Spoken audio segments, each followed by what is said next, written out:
Hello, everyone, and welcome to talkBD Live. talkBD Live is a series of live stream panels and discussions, all related to the topic of bipolar disorders. Today, we have an exciting panel and discussion for you entitled Bipolar 101. Today will be all about gaining some fundamental understanding of bipolar disorders and their self-management. Before we start, some introductions. So my name is Stephen Barnes, and I'm the Deputy Lead of CREST.BD and an Associate Professor of Teaching and Psychology at the University of British Columbia, and I live with bipolar disorder. I'm also the moderator for today's discussion and Q&A. Next, over to you, Emma, for an intro. Thanks, Stephen. It's a little bit different for me to be on this side of the panel. I've normally been sitting in your chair. So hi, everyone. I'm Emma Morton. I'm a psychologist and postdoctoral fellow working at the University of British Columbia. And I've been with CREST.BD ever since my Ph.D. Way back in Australia. And I'm really excited to be talking today about some of the fundamentals of bipolar disorder diagnosis and treatment. Thanks, Emma. And Victoria. Thanks, Stephen. Nice to have you hosting. I'm Victoria Maxwell. You're probably familiar with me if you've joined us before. I live with bipolar disorder, anxiety, and psychosis. And I'm a core member of CREST.BD as a peer researcher. And then outside of that, I'm a keynote speaker and a educator around mental illness, speaking from personal lived experience. I'm known for my one-person shows, and I'm really excited to be here to sort of get a bit of a refresher on the basics of BD. So thanks. Thanks, Victoria. So before we start with this discussion, I just want to do a few bits of housekeeping. So just a reminder that this event is live and it's streaming on Zoom and YouTube. The first 20 to 30 minutes of today's discussion will be a discussion, and then we'll have time for a Q&A about 20 to 30 minutes as well. And you can submit your questions at any time via the Zoom Q&A box or via chat. You can also use the www.talkBD live text box to also submit questions, or you can do this in the YouTube chat as well. And all links that will be shared during this event and resources will be made available to you via our event toolkit. And the link to that event toolkit will be placed in the chat from time to time for you. And just a quick word before we begin, there's obviously a lot more to understanding bipolar disorder than we can cover in just 1 hour. Which is why we're spreading this session out into a second session called Bipolar 102. And that will be live on April 12th. Now I'm going to hand it over to Emma and Victoria. Thank you so much, Stephen. So first off, I want to give credit where it's due. A member of our community advisory group wrote us a message after one of the talkBDs that we did earlier this year and said, you know, you're doing all of these topics on really specific things like money and family relationships. And what I think might really be important is having a bit of a basic overview of what bipolar disorder actually is and what the symptoms are, what treatment involves for somebody who's a little bit new to starting their self-management journey or somebody who wants to support a loved one. So in the spirit of that kind of introductory course that you might take at college, we thought maybe we'll do a Bipolar 101, where we kind of talk about some of these fundamentals. It's kind of a friendly introduction to things you might want to know, or like Victoria said, get a refresher on. Because often a diagnosis can be given at a really challenging time in a person's life. And we know that troubles with memory and thinking can also happen when you're having a mood episode. So it can be a bit overwhelming to be given the sheet of paper that says you've got a bipolar disorder diagnosis and not really know what to make of that or where to go from there. So to start, I wanted to quickly go over what bipolar disorder actually means in terms of a diagnosis. And some of you might have heard of the clinical Bible that we call the Diagnostic and Statistical Manual. And this describes various changes to mood, behavior, and thinking that seem to reliably occur together under various presentations that we call the bipolar spectrum. Now, for the interest of time, I don't want to get too stuck into some of the controversies and limitations associated with that system. But I do want to acknowledge that it's a descriptive guide that a clinician like myself might use to figure out what kind of mental health difficulties a person might be experiencing, and help me pick what treatments the research shows are going to be most effective for them. So when it comes to bipolar disorder, the DSM differentiates that from other kinds of mood disorders on the basis of symptoms of mania or hypermania. And mania is this 1 week period of euphoric or irritable mood, as well as an increase to energy and activity levels. And common symptoms might be increased self-esteem, being extremely talkative, decreased need for sleep, so sleeping less and not feeling tired, racing thoughts, distractibility, excessive energy and involvement in goal-directed activity, and doing things that might be out of character or dangerous for a person, like spending sprees or sexual activity that you'd normally not feel okay with. I also want to mention that it's not uncommon to feel disconnected from reality during mania. So psychosis involves the experience of hallucinations or delusions, and we know that up to 70% of people with a history of mania have experienced that. Hypomanic episodes are by definition less intense and briefer. They last 4 days instead of a week, and the impacts on functioning are less severe. But that doesn't mean that people don't find those symptoms distressing or disruptive to their lives. And on the flip side, we have depression, which would be a period of at least 2 weeks where a person feels persistently sad or low, is no longer interested in or enjoying their usual activities.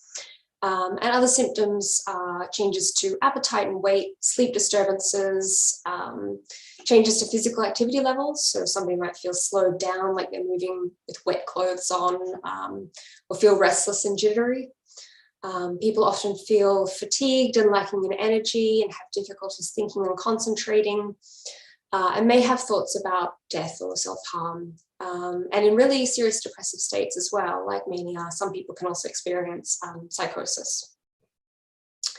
One thing that I do want to note that you might not know based on the focus on mania that this diagnostic system has is that it's actually a lot more common to experience symptoms of depression. So one study showed that people with bipolar disorder experience a low mood between 30 to 50% of the time, as compared to only 10% of the time with mania or hypomania.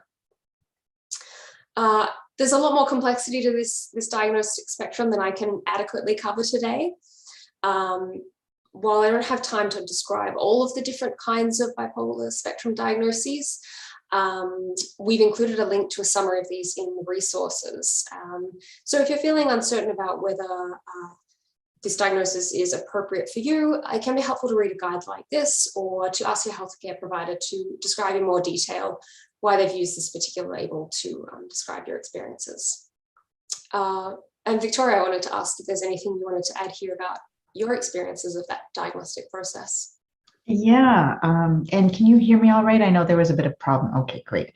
I guess the one thing that I can definitely relate to, unfortunately, is the stat around depression more than mania. That's what I certainly have experienced a lot more of. And then also because oftentimes depression is coupled with anxiety, that's one thing that I have really experienced as well. Excuse me. And so I've actually found it much easier to manage mania, to prevent it or to manage it when it happens, versus depression. Yeah, and so I guess, I'm a textbook case in some ways around that. So yeah, I relate to all the things that you've just said. That's a really good point, Victoria. I think I read about over half of people with bipolar disorder also have what we call comorbid issues with anxiety, sometimes difficulties with using particular substances. So even though those aren't necessarily a symptom of bipolar disorder itself, they commonly occur at the same time. So it's quite there's a lot going on for people to manage. But one of the takeaways that I really hope people have from this session is that there are treatments which can help people stay well for longer and reduce the intensity of these mood episodes if they do occur. Yeah, and I was going to say that, and as I've had more, ironically, the more experience that I had with these episodes, the more experienced I had understanding what worked for me in particular. So, and I think that's something that we'll get into in the second session around management and stuff. So, yeah. Thank you. So we've covered a fair bit about medication in our last session, our last talkBD session, which was really fantastic. And so I won't spend too much time talking about that today. But I do want to acknowledge that taking medication to either reduce the intensity of acute episodes or to prevent future episodes is probably a pretty important treatment strategy for most people. And we have included some information on that in our resources pack. So what I think we were going to spend a bit of time talking about today is psychological treatments for bipolar disorder, which includes self-management, because the ultimate goal of psychological therapy is not to stay in therapy forever. It's to give somebody the skills to self-manage their own condition. And psychological treatments for bipolar disorder are actually fairly recent in terms of the history of their development and research. Early clinical trials of the medication lithium were kind of so promising that a lot of researchers kind of threw up their hands and said, well, this is completely manageable by medication. We don't need to look at these other things. But we know now that that's not really the case, and that psychotherapy has a lot of added benefits to medication. I was just reading today a systematic review that was conducted in 2020 showed that over 20 different comparison trials, people who were taking medication in addition to psychotherapy had a longer time between mood episodes than people who were just taking medication alone. So it's actually really important to have both of these strategies in your toolkit for a couple of reasons. Medication, firstly, is important because you need to be at a particular level of stability in your mood to actually kind of have the energy and attention to engage in therapy. And as we talked about in the last talkBD session, it can take a while to find the right medication for you. So you do need some backup strategies to help at times when you're changing your medications, if you have to stop taking medications for particular reasons like getting pregnant. Or also, you know, it's really natural to forget sometimes or not be interested in taking medication. And so it's useful to have some tools for those times. Unfortunately, we do know that people can still experience breakthrough episodes when they are taking medication. So having these tools can help you better manage those if they occur, or have some other things that you can do to watch out for and prevent those. Such as knowing your triggers and coming up with an early warning plan, an intervention plan, which we'll talk about today and in our next session. And also these psychological strategies can help you detect changes in your mood that might indicate you need to change medication, or that you might be in need of some additional support.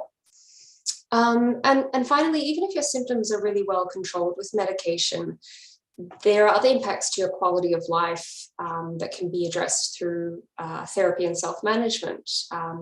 So, for example, counseling can help deal with relationship problems that might have occurred as a result of symptoms, and seeing a therapist can also help you adjust to the diagnosis of bipolar disorder.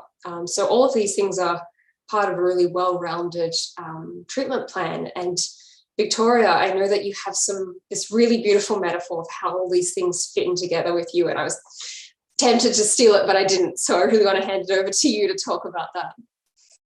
Are you talking about the mobile, I think? Yeah, so I really see that all the coping tools are about sort of like a mobile, so that all of them work together to create sort of a certain balance. And so if I'm only using medication, it means that it's sort of going to be hanging low in this one area and out of sync with all these other ones.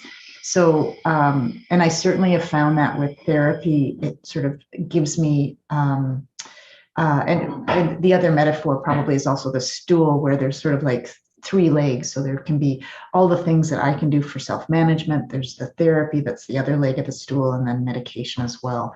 And if I don't have one of those elements, then my quality of life sort of can decrease as a result of that. And I've really found that therapy, it's sort of both medication, like you were saying, and therapy work really sort of in an interwoven kind of way, because in order for me to be able to engage in therapy really well, I need medication so I can stay stable in case I hit something like trauma.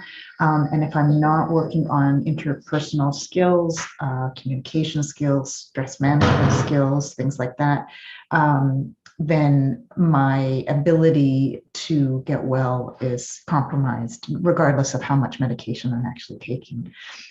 So I've really seen for myself the benefit of when I've been able to combine all of those 3 things: self-management tools, medication, and therapy. And how did you find this? You talk about a lot about this balance and the mobile and the stool, figuring out what worked well for you. How did I find what worked well for me? Trial and error often. And also listening to other people, like what other people were doing. So talking to other people about sort of through support groups oftentimes. So when I was first diagnosed, speaking to other people that had been on the road to recovery a little bit further than I had. So understanding that exercise, as much as it was really difficult to make it consistent, has been really important. Sleep, really important. And then also, I think, hearing people recognizing that I didn't need to, I could go with small steps, really small steps. And then finding the right therapist was also a big portion. It was, I equate it to sort of, for those of you who getting your hair styled is really important, it's like finding a good hairdresser. So, and you know how horrible it is when your hairdresser decides to move. And so I find that I was really fortunate that a couple of my psychiatrists actually did psychotherapy. So that actually made it affordable. And then most recently, I worked with someone on the mental health team in my local health authority. And then the unfortunate thing is oftentimes therapy can be quite prohibitive cost-wise if you don't have it covered, or if you don't have a psychiatrist or a mental health team locally. So yeah, so I think that's a lot of it, and finding out really just what works, trying things, experimenting, and then trying it for a period of time. Yeah, thank you. I mean, it's a good point that there are issues of, my room's gone completely dark, sorry. Let me just turn that light on.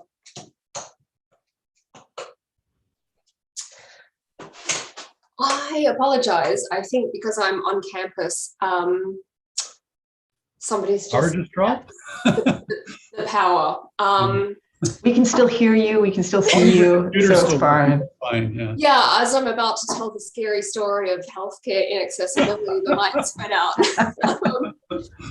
So I actually came here to avoid technical issues. Here we have one, but I'm just going to power through regardless, and I hope that's okay. And hope that the rest of the lights, the power doesn't go out. But yeah, Victoria, I was thinking when you were saying about the healthcare, finding a good hairdresser, just like a good hairdresser, a good therapist is going to show you what they're doing and teach you how to do it yourself so you can try it at home, which is hopefully some of the self-management strategies that we're going to talk about tonight.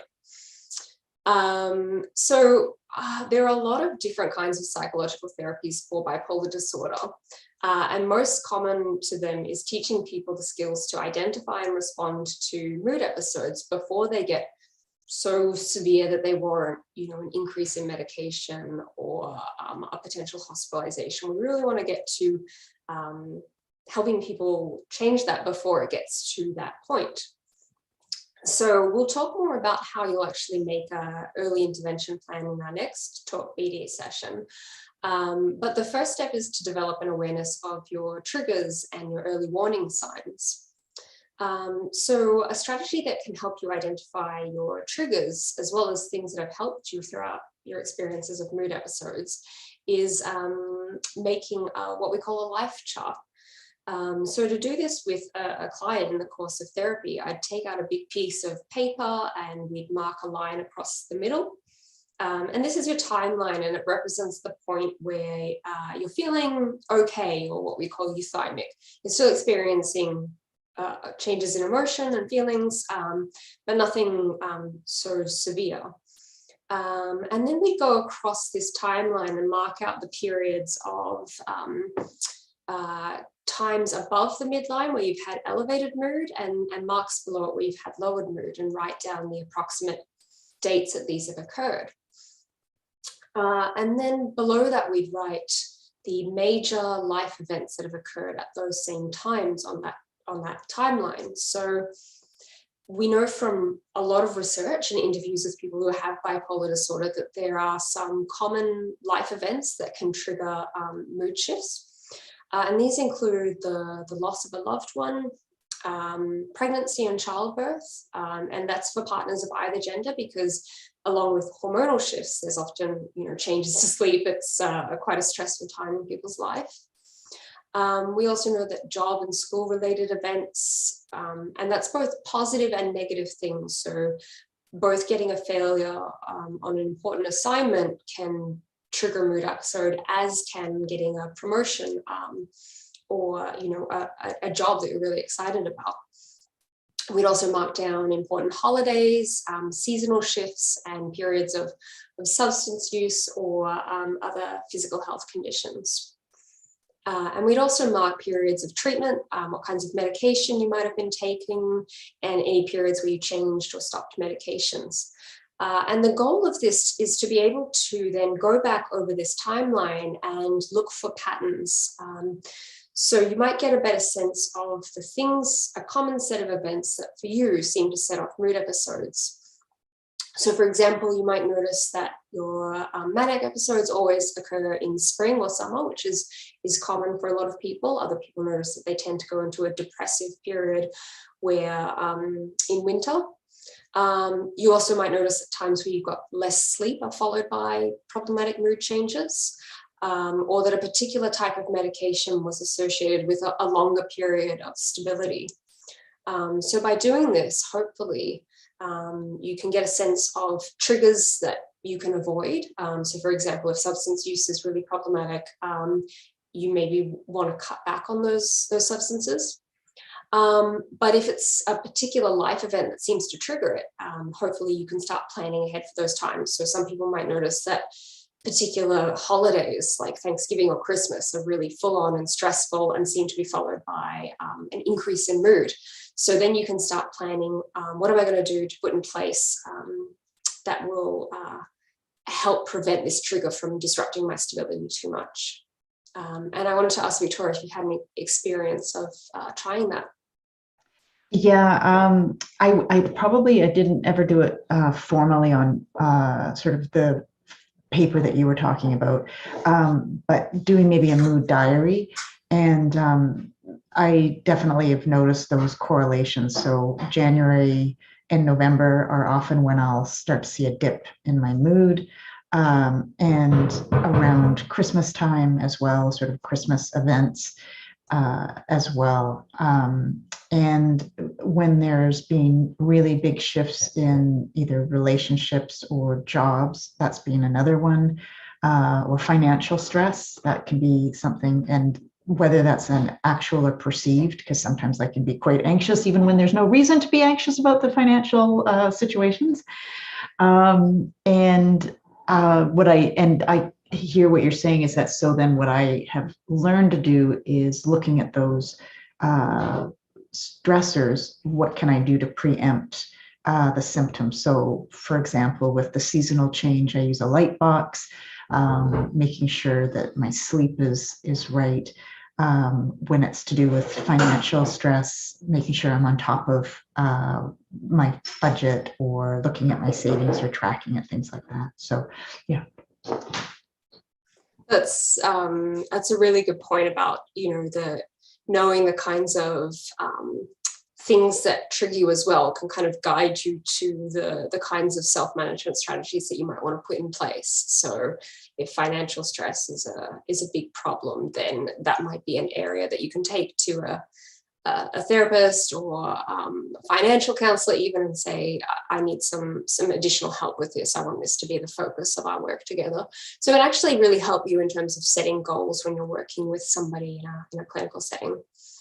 Yeah, and one thing that I haven't mentioned, and I don't think we have, is the social support. So my primary relationship with my husband is extremely important, particularly because he knows my signs and symptoms really well. So that's another added advantage if you live with someone or you have roommates or close family members. And then also a social network, just because it's great to just not always be focusing on symptoms and actually having some fun, or even if you're depressed, just being around other people. Yeah, and you mentioned having somebody being aware of your signs and symptoms. So as well as triggers, we can also kind of plan ahead for noticing these small changes in mood and thinking and behavior that predate the more problematic dips into depression or mania. So the other thing that I'd be doing with somebody in the really early stages of adjusting to a bipolar diagnosis is trying to figure out what are your early warning signs.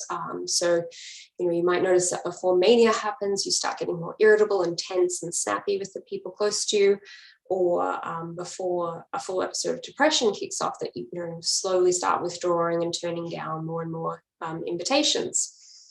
And we'll talk more about what you can actually do once you have this set of early warning signs identified in the next talkBD. But knowing them is the first step to coming up with a plan for intervening early, and hopefully stopping mood changes from becoming worse. Now, research shows that early warning signs vary a lot from person to person, but that most people have a kind of common, what we'd call relapse prodrome, which is like an idiosyncratic set of signals that their mood might be changing in either direction.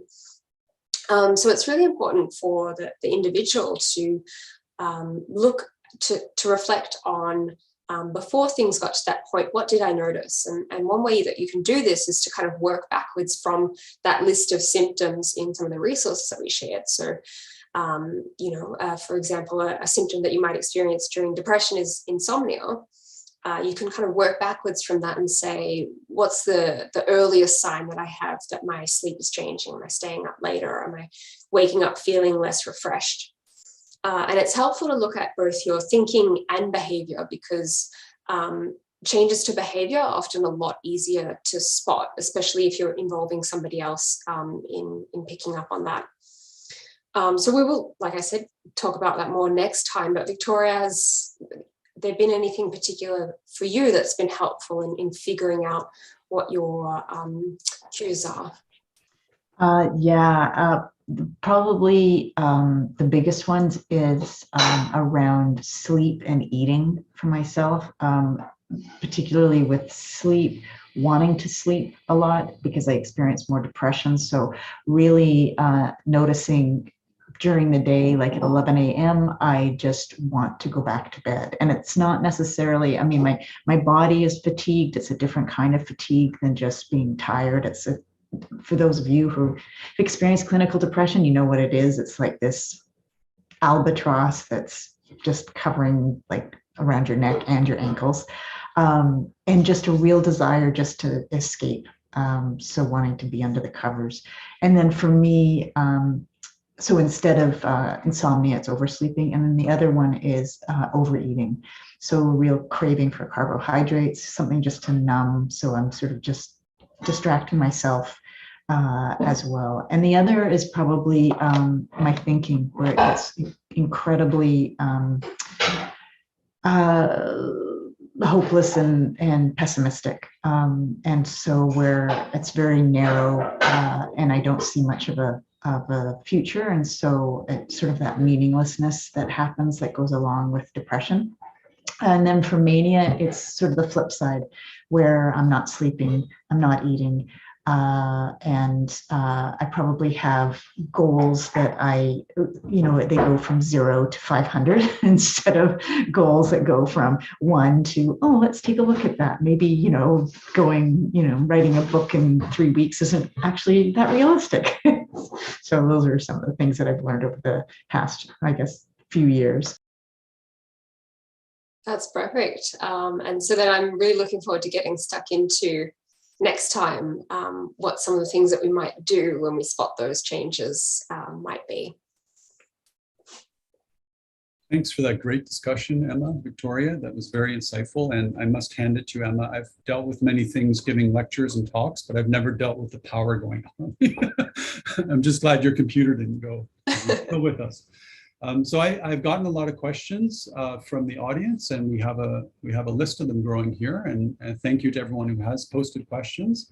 The first one I have is actually it's a really important one that I've struggled with over the years with other people. So it's posed to both of you. So whoever feels comfortable at handling this. So the question goes: I believe that a family member has bipolar disorder, but I'm not sure how to approach the topic with them. I feel that they might not respond well to the suggestion that they need help. Do you have any suggestions for this person? It's a tough one, I know. Yeah, that's a really important one. And, and I'll obviously be really interested, Victoria, in your perspective. I think one of the things that can be helpful is approaching people with an invitation to talk about it, a kind of gentle reflection on some of the things that you've noticed, and that kind of exploring whether or not that person would be open to at least talking to someone about it with you. So, for example, it can really help to have a second set of eyes say, hey, I'm just a little bit worried. You don't seem like your usual self. And sometimes that can be a little bit easier, when somebody's in a depressive phase, it might be that they recognize that they are in need of that extra assistance, but it's really hard to find the motivation to reach out. Sometimes you don't actually feel worthy of reaching out for help. And so somebody else saying, this is okay for you to do, let me help you, is really important. Talking to somebody who might be experiencing symptoms of hypomania, it might be a little bit more challenging depending on how well you know that person. And what I would kind of recommend at those times is really respecting the person's autonomy, but just letting them know that, if things get change, an agreed upon point, if I notice this happening for my own comfort, I might have to reach out for help. So respecting their autonomy, but also expressing that you have concerns and seeing what happens. Victoria, I'd really love to hear what's worked or not worked for you in the past. Yeah, I mean, to me, it's I guess it's not the $1 million question now, but the $4.6 billion question or something with inflation.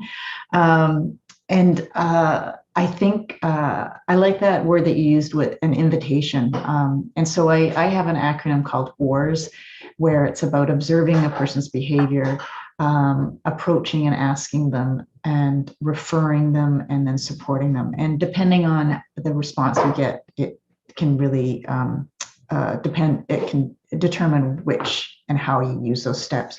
but the observation is really just observing sort of behavioral changes and mentioning that instead of sort of, so it's concrete. And then the asking and approaching, I think to some degree is really in asking a person if they're open to discussing it, and really reiterating that, you know, I really am care about you, and I want to be here for you in the way that supports you the best. And if this isn't the way to support you, that's fine. Like, I want, you know, it's a discussion. It's not about an intervention.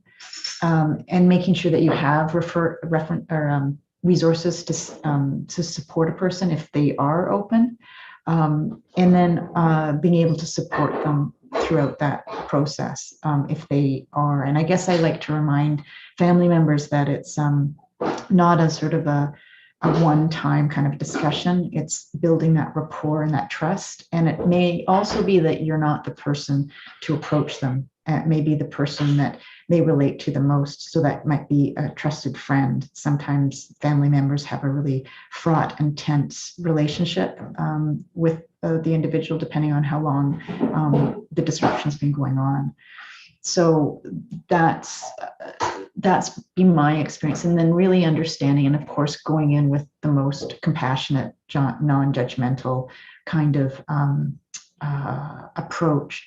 And one of the other ways I think also is if you're not wanting to sort of call it out and say, you know, I've noticed that you've had these changes. I don't know if you feel like you are dealing with depression or bipolar disorder, is actually asking a person about their goals and seeing, you know, what might help them move towards their goals. And that can be a problem-solving conversation as well.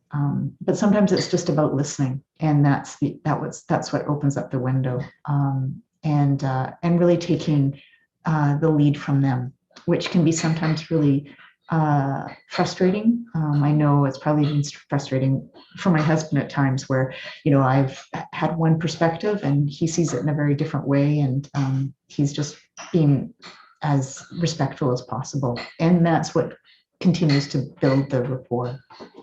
Yeah, I think not having a one and done conversation, but seeing it as a series of invitations to connect and check in is a great point. They're both great insights, and I'm sure this person is very appreciative. So another question came in, and I guess either of you could speak to this, but I think we'll draw on your clinical expertise, Emma. So the person's asking, can counseling actually help with bipolar symptoms? And specifically, they're interested about mania or hypomania symptoms. Yeah, absolutely. So the first thing I want to mention is counseling. Depending on where you live in the world, it's a good idea to get an idea of what that actually means in terms of somebody's experience and training working with people with different mental health conditions. So for example, where I used to live in Australia, counselling was not a protected term, which meant that anyone could call themselves a counsellor and they may not have actually had experience working with people. Whereas here in British Columbia, you can register as a counsellor, and to do that you have to show that you've done a particular amount of education and supervised training. And that's just important because some of the things that we might think intuitively help somebody with various mental health difficulties might not. So for example, a counsellor who's really inexperienced working with bipolar disorder might think that when somebody's coming out of a depressed period, they might reinforce behaviours that are actually hypermania, because to them, if they're not familiar with it, that looks like a really good sign of improvement. So it's helpful to make sure that the person that you're working with has experience in this area. But definitely counselling can help. There's a lot of evidence that different things like family therapy can be helpful. We know that stressful family environments can be a trigger for mood episodes. So if you're still at home, it can be helpful to get the whole support team involved. But also things like CBT that we often talk about in relation to dealing with symptoms of depression can be helpful with hypomania, particularly when it comes to challenging some of that thinking that Victoria was talking about, like having a lot of excitement and enthusiasm for various projects. CBT can teach us the skills to kind of ask ourselves, is that the right idea for me right now? Are there any potential downsides to this plan that I haven't thought about? What can I do to kind of slow down and delay this? And things like meditation and having somebody help teach you different relaxation skills can also be really effective. When it comes to somebody in a manic episode, doing things like CBT and counseling can be really challenging because their attention, their energy levels might not seem that as interesting or exciting. But if you've been working with a counselor for a while, they can also be another person in that kind of supportive network like Victoria was talking about that can maybe point out before things get too escalated, we might need to slow down and check in here. Great, thank you so much. And this actually ties in, this next question ties in quite closely to what you were just talking about, Emma. And so maybe you can expand on it. Both of you can expand on it, actually. So the question is, and this is from a person living with BD, how can I tell when I'm just excited as opposed to I'm getting manic? I guess it's a matter of distinguishing between when you're excited and when you might be showing signs of entering a hypomania or mania. How do you go about doing that? I'll maybe offer Victoria the opportunity to speak first on this one and whether she had any thoughts on that previous question. Yeah, to the previous question around therapy, I think also looking at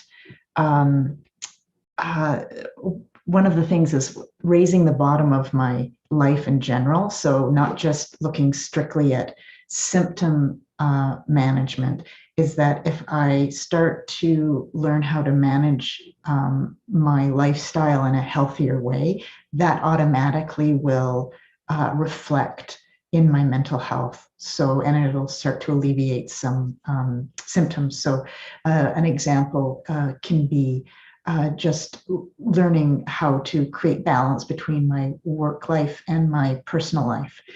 Because oftentimes if I end up doing sort of working for hours on end, that can be a sign of mania or hypomania. So if I'm able to actually manage that or learn skills around compartmentalizing it, that can be really helpful. And then, sorry, and what was the next question that you had brought up? Oh, about excitement versus hypomania. Distinguish excitement versus hypomania. I guess I think actually it was through CREST that I heard about this, where excitement is sort of to me the clouds in the sky. It's like an actual an emotion, versus hypomania and mania could be, let's say, the weather system that's happening.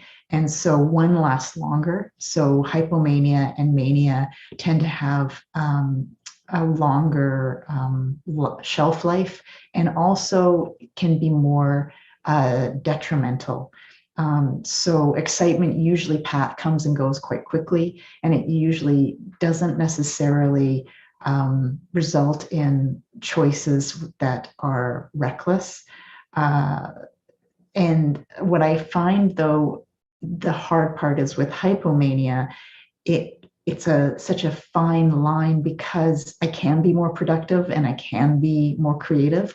So I need to be really honest with myself that I'm not trying to exacerbate it by a lack of sleep, by exercising more, or things like that. So I had a great psychiatrist who said, you know, hypomania can be more productive, but you need to be very cognizant of when you're in that state, that it's not that you're not doing something deliberate to escalate it, or that it's not escalating because it can go high. But he said, if you're able to manage it, then allow yourself to be in it, because I myself sometimes find that it sort of has a very short period of time where it's a day or two, or maybe even just a few hours.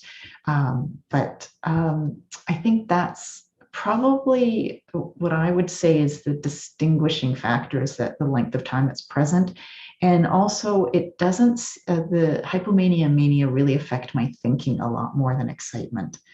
Excitement is a sort of an emotional experience, versus hypomania and mania really change what I feel like I can do, and my thoughts are racing and things seem completely possible that are really unrealistic. And so the more that I'm able to have that witness, to be able to recognize those thoughts, it helps me understand the difference.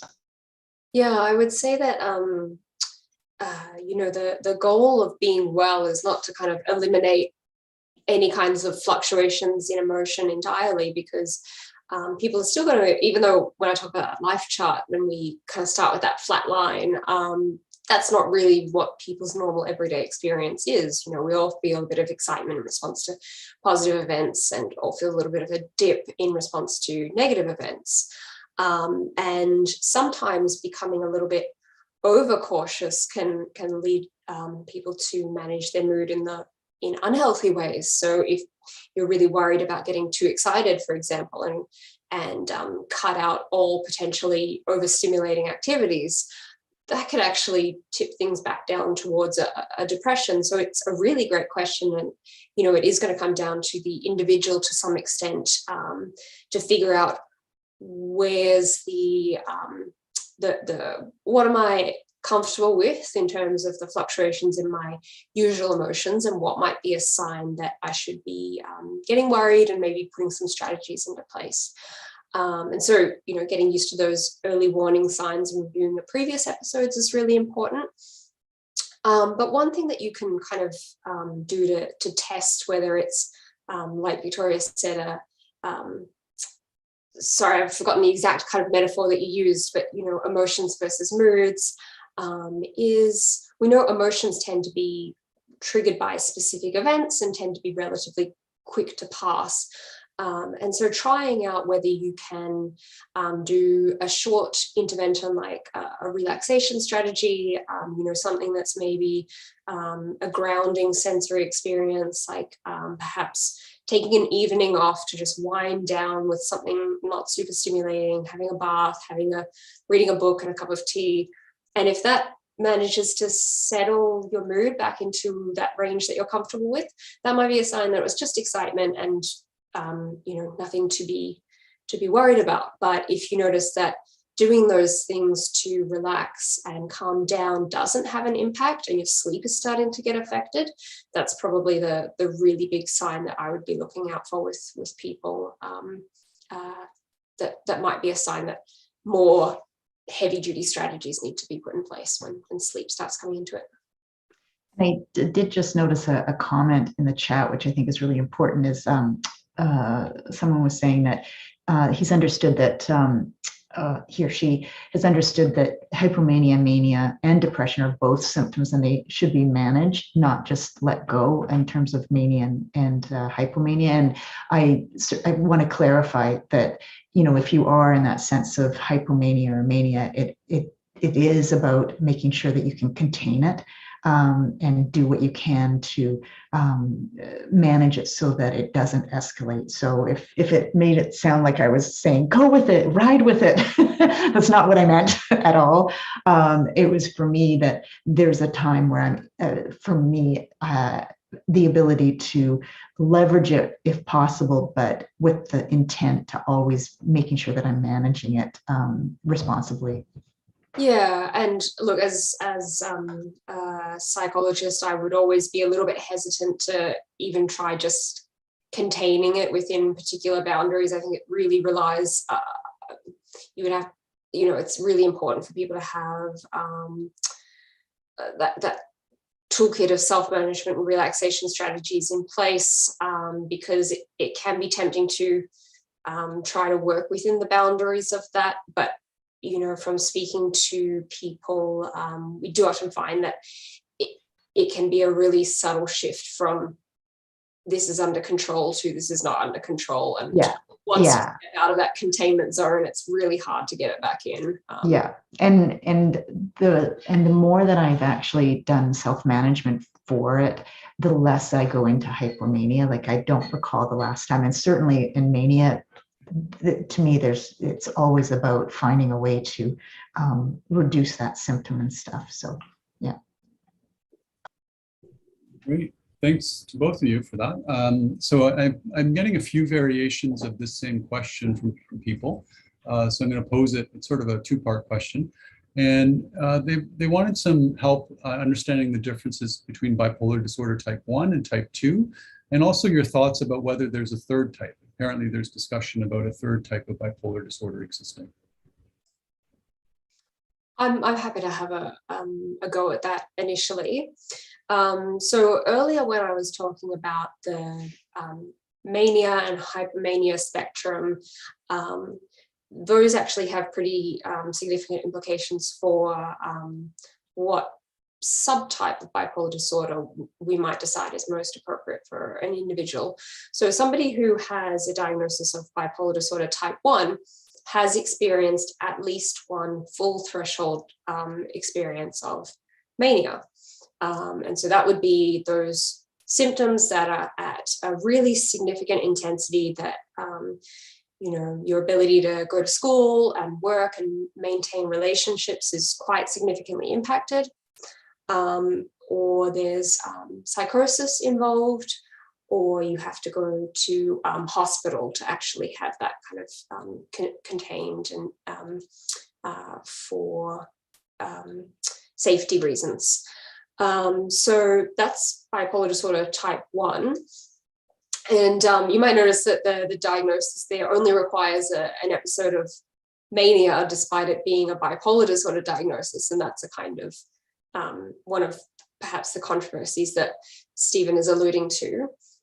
For a diagnosis of bipolar disorder type 2, you've only ever experienced hypomanic episodes. So you experience symptoms of on that mania spectrum, but they've never gotten so severe or intense to necessitate hospitalization, and the amount that they impact your functioning is not as severe.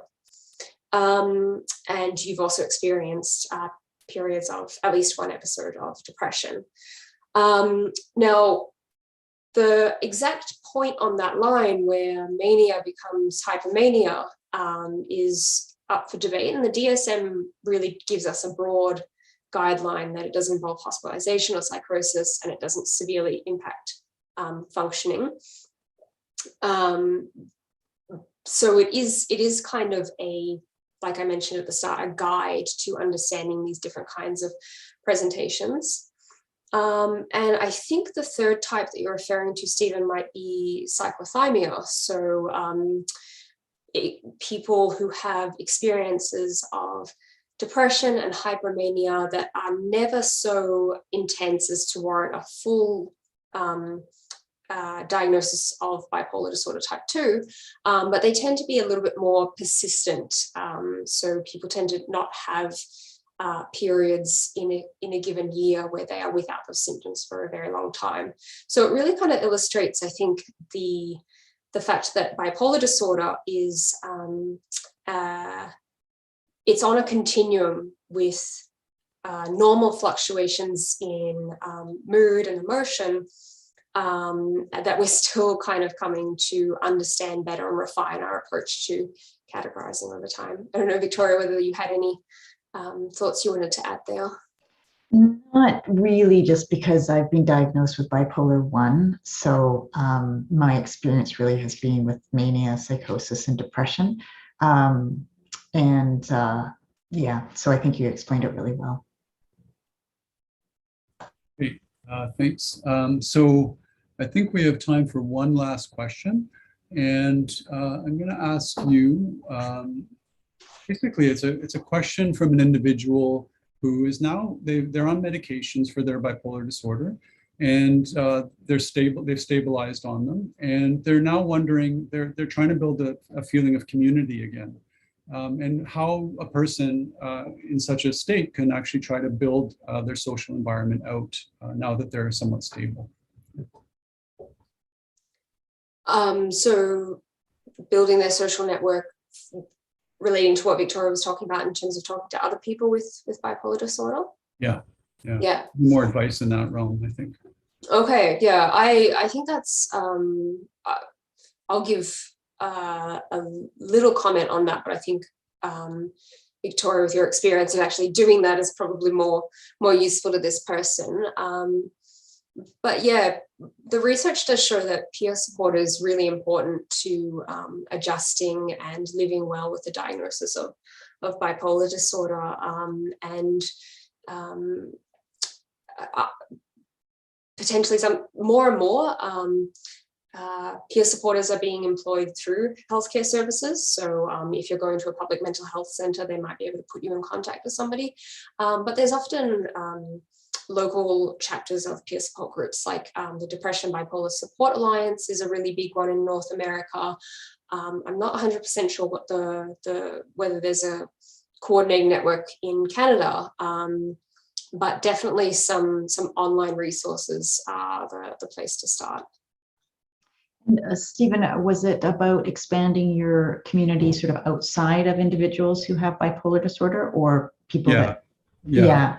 That makes sense. Yeah. Yeah, I mean, and the Depression Bipolar Support Alliance is a really good one for people who have bipolar disorder or depression. The Mood Disorders Association of BC and the Canadian Mental Health Associations, all the regional branches have great support groups that are online. Outside of that, it was sort of little baby steps, because for a long time when I was right out of the hospital, I really thought that I had like a neon sign on my forehead saying, I've been in the psych ward, loony bin, alumni or whatever, pardon the, the inappropriate, politically incorrect language. And so it took me a long time. And part of it was a combination of meeting new people, but also reconnecting with previous friends, some friends who had been scared off, who I wasn't able to connect with, and then other people who actually I was still connected with. And so it was really looking at where the path of least resistance was, and and also within therapy, getting tools and sort of feedback about how I might approach those individuals, even role playing in a way of sort of practicing what I might say. So one of the good things was I did have a friend who was really willing to be with me through the whole period, and just being able to hang out and watch movies and things like that. And then being willing to sort of go and do more sort of social things that were with people that I might not know. So going with a friend, but to a small social gathering. This was obviously pre-COVID, for whether it's a dinner party or something like that. So, or a movie night.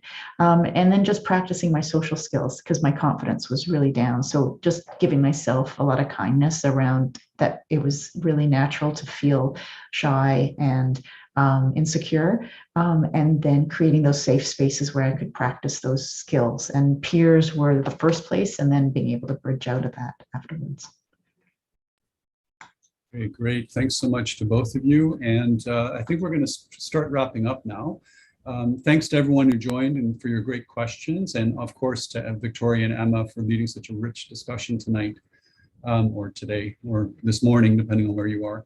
And so now we're going to share some resources with you. So Laura has shared the talkBD toolkit in the chat with links to resources and upcoming study opportunities that you might want to participate in. And we've included in that toolkit some diagnostic guides, including the one that you're seeing on the screen right now, a workbook, and some blog posts in the toolkit as well. And this is a patient and family guide that's through the CanMat organization out of Canada. Great organization. And this is a sample image from the bipolar workbook that is also in the toolkit that's posted for you.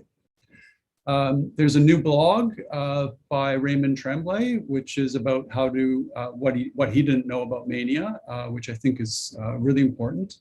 Another blog about medication and bipolar disorder as well, top 10 questions related to that. I'm sure that'll be of interest to many of you. And upcoming, we're going to have a 48-hour question and answer event online through Reddit, an Ask Me Anything event on World Bipolar Day on March 30th, 2022. And yeah, and CREST.BD is in the process of developing an app to help people living with bipolar disorder manage their symptoms and condition. And if you are interested in participating in a study or learning more about the app that we're developing, we ask you to please consider signing up to participate in that study. We'd love to have you aboard. And this is just a reference to the CREST.BD website where there's lots of additional resources you might want to peruse. And if you want to sign up for our newsletter, you can do so on that website as well. And yes, on April 12th, as I mentioned in the beginning, Dr. Emma Morton will also be running Bipolar 102, which is the second part of this event. As I said, there's no way to cover everything related to an introduction on bipolar disorder in a simple 1 hour thing. So please join us then as well. And just so you know, any previous talkBD live events have been recorded, as this one has, and can be viewed online at that URL through YouTube. And so all of them are posted for you to view and listen to as you like. They're also available on Spotify now as downloadable podcasts. And you'll notice that when you leave tonight's session that you'll get a pop-up that asks you to complete a short survey. We appreciate your feedback on this event and any others you might be attending. And a shout out to our funders and partners, all listed here. Too many for me to read in this time, but we're grateful for all their support. And please feel free to follow us, either our website or our social media channels and YouTube channel. Thanks so much, everyone. Thank you. Looking forward to talking more next time. Thanks for joining, everyone. Bye. Bye.